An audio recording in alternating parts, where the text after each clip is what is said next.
Hi friends, welcome to the new series JavaScript Hero to Superhero. In this series, I'm explaining about some advanced concepts in JavaScript.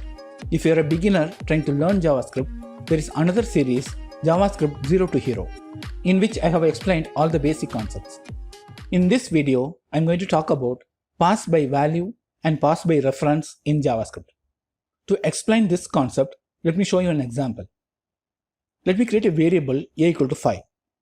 And let me create a function change value which accepts a variable, and inside that function let me assign a new value. And then I'm calling that function. I'm also printing the value inside and outside the function.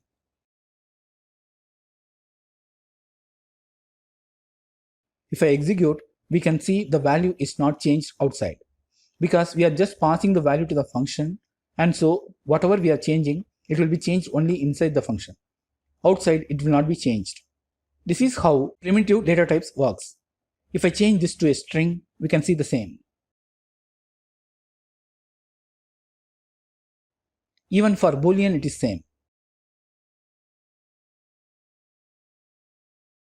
Now let me use an array. Array is not a primitive data type. And inside the function, let me change the second value in the array. Now if I execute, we can see even the outer value is changed. This is because this time we are not passing the value, we are actually passing the reference. So whenever we change here, it will change outside also. Let me show this using an object.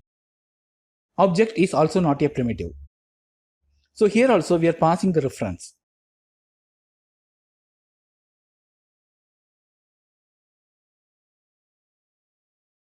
And so we can see the original object is also changed.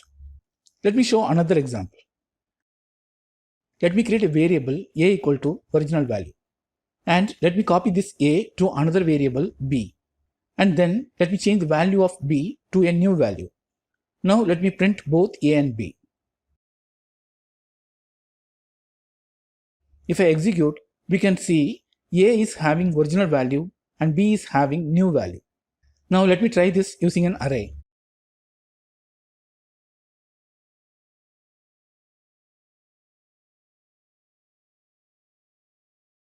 We can see I have changed only the first value in b, but the first value in a is also changed.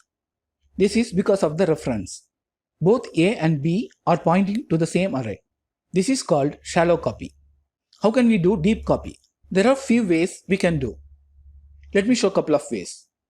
First, we can use the spread operator to spread the array values into new array or object properties into new object. That means we are not copying the reference, we are just copying the values. So here we can see the original value is not changed because there is no reference. Another method is we can use object.assign. Like this. Here also we can see the original values are not changed. Before showing the next method, let me show you this example. Let me create a new array of objects.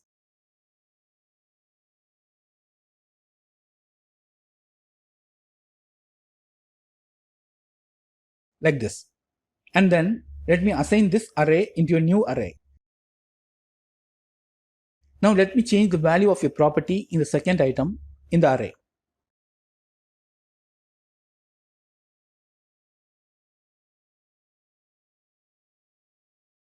If I execute, as expected, we can see the original value is also changed.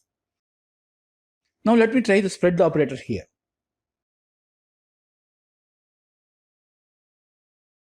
Now also we can see the original value is changed. Let me try using the object.assign.